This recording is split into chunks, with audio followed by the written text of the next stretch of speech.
I started my career as a software engineer. Then I worked for almost 15 years working with making ERPs for manufacturing companies.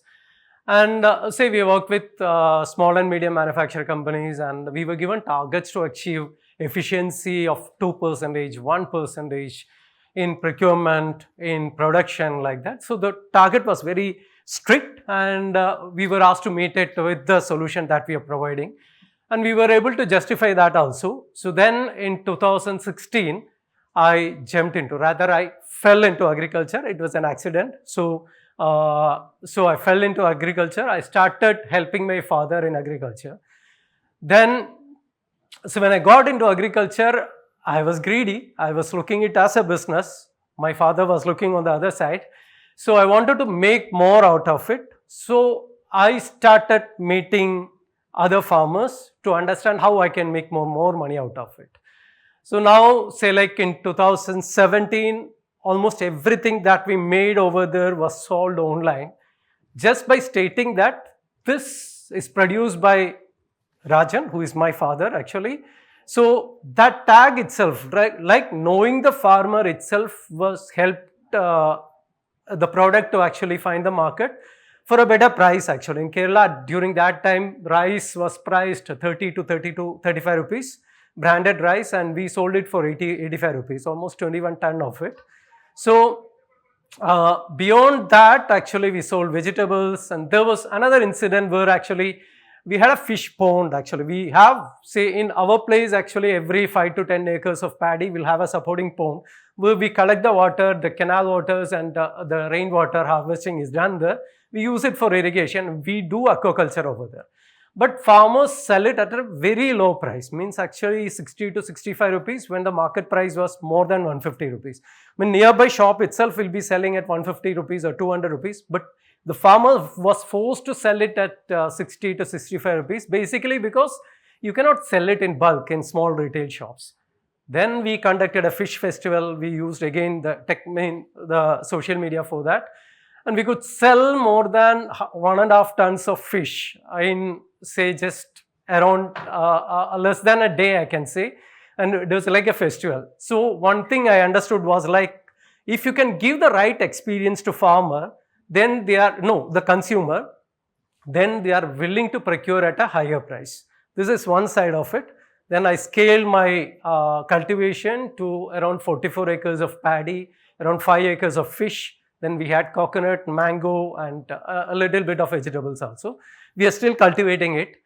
Then after few years, we want to scale it up to 200 acres, because what I found out was like when I'm working, I was able to do farming of 44 acres plus as a part-time. Then if I want to come to farming full-time, then I can surely cultivate more than 200 acres. Then I need capital. I went to banks. One thing I understood was like banks doesn't give credit to farmers unless it is KCC, or rather the collateral-free credit is limited to 1.6 lakhs. Beyond that, you need to either pledge gold or land. So one thing when we interacted with the banks, one thing we found out was like farmers are not traceable. Farmers, whatever they do is not auditable. So the banks doesn't have the confidence to actually provide credit to farmers. So then actually we were doing buffaloes also. We had at a time, say around 65 to 100 buffaloes at a time. 2017, we got insurance from United India. 2018, we got insurance from United India for the animals. Then 2019, they stopped.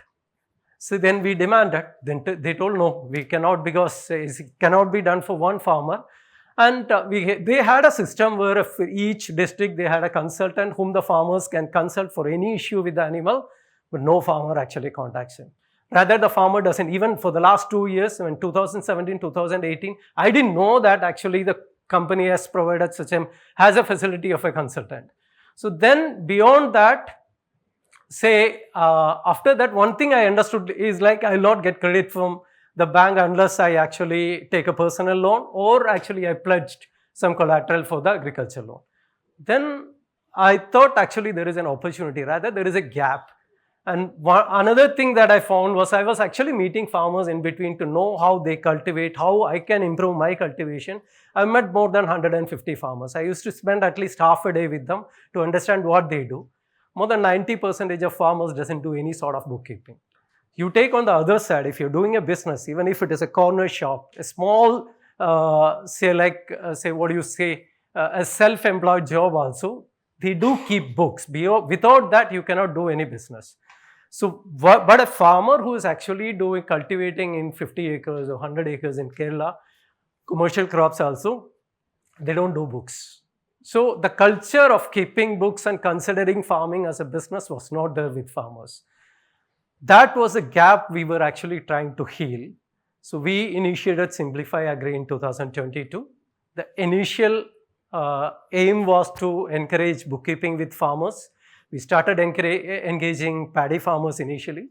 We had more than 300 farmers in next 1 year. We iterated, we actually rebuilt the solution many a times, because for farmers, when you are actually building a solution, it need to be a mobile application. It need to actually have minimum number of interactions, and it should be such that the farmer, who are actually 90% of farmers in Kerala, I don't know about other state, Tamil Nadu I know, Kerala, 90% of the farmers are above the age of 50 or 60. If this audience is actually farmers' audience, I'll see 1 or 2 who are actually aged below 50. Otherwise, everyone would be above 50 only. So it should be old age friendly. It should be literate friendly. So build a solution which will actually interact with the farmers. Only key inputs they have to provide is actually numbers, not anything beyond that. So we encouraged bookkeeping. We extend the solution to be an ERP for big farmers. Then we actually build platforms for FPOs, farmer producer organizations, where the farmer producer organizations will be able to connect to the farmers on a regular basis. There is another story of FPOs. When we thought of actually building our startup, we actually have done a research of more than 2 years. We have met more than 150 farmers. We understood every aspect of what they were doing or producing. Then beyond that, actually, we have done a lot of consultation, a lot of surveys, viability studies. But you should be knowing like how an FPO is formed. An FPO is formed when an agency meets a person or a leader in a village, and they explain like not the business, what are the benefits you will be getting if you're actually forming an FPO. You'll get up to 15 lakhs of capital if you have 7,500 farmers with 2,000 rupees as membership. You'll get your CEO paid by the government for 3 years. There is a honeymoon period for 3 years. So most of the FPOs are formed without having a business plan. They don't know what to do as a business. After the company is registered, after you have start spending money, then you will think of what actually is the business they should be doing. So most of the FPOs actually closes after the honeymoon period of 3 years, after the government stops supporting them. So we actually wanted to support these FPOs. So first thing we do is actually we connect the farmers with the FPO. We build a platform for that. We encourage the FPO to provide inputs to the farmers, which is actually the easiest thing an FPO can sell to the farmer. So that will help the farmers to get a better pricing. That will help the FPO to actually get a margin, plus actually get good connectivity with the farmer. Then we encourage the farmers to use our application for bookkeeping or whatever it is, ERP. The FPO will be able to get a traceable produce from the farmers, something like this, where there is a QR code. So any consumer or a trader can scan it to know where it is produced, who produced it, what is the variety, how it was produced, from land preparation to harvest. Every interaction is actually recorded. So the inputs used, the labor used, the machineries used, the diseases, pest, weed, how it was handled, everything. So when a farmer is claiming it is actually natural, then we at least have a story to be told. It is not actually, it is not rather verified physically, but there is a story to be told, and we use our AI algorithm to verify what exactly is the farmer has purchased, what is the pictures that he has taken to actually do a crop clinic. We have a crop clinic module in it, which is supported by KVK. So we use that information. We use every input the farmer gives us Data, numbers, images, voice, and anything and everything that we can collect from the farmers, we validate it. So this is the platform that we provide. On the other side, we have approached few banks where they were willing to actually provide credit to the farmers based on the financial discipline of the farmer. The banks and the farmer relationship is also a bit loose, I can say, because an EMI for a salaried person is structured monthly, basically because he gets a salary, he pays the EMI. For farmers, there are three types of repayments. One is monthly, but most of the farmers doesn't have a monthly income. A regular monthly income is not there. He'll struggle. He'll have money, but when the bank is asking for the money, he may not have the money to pay back. Second is actually half yearly. So very few crops actually is harvested half yearly. They may not be getting the money half yearly. They'll be getting in between. They'll spend it, and when the bank asks for it, they may not have the money. So the repayment is struggling. Same with the yearly repayment service also. So what we propose to the banks, Kerala Grameen Bank, Axis Bank, and a small bank called ISAF in Kerala. Those three are actually currently working with us.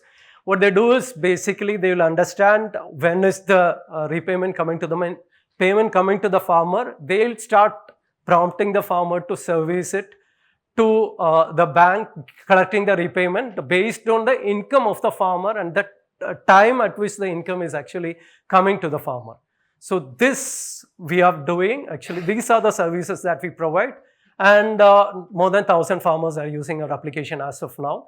And so few farmers are getting benefited by the traceability. Very few farmers. We just started the financial traceability for the banks and financial institutions, again supported by NABARD in the district of Malappuram. So it is started, but very few actually. So this is about Simplify Agri.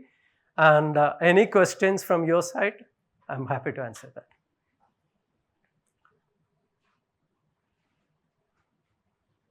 Yeah. What is the revenue source for you? And yeah, we have three modes of revenue. One is actually we could take subscription from the farmers, but then actually not every farmer is willing to pay the subscription. So we take it from farmers who consider it as a business, who do it as a business, and they are willing to pay. Second is FPOs and farming organization, enterprises which are related to farming, they pay. So FPOs are willing to pay us for the service that we provide, depending on the number of farmers, the volume of business they do. Third is actually currently from the banks, actually we get paid for the reports.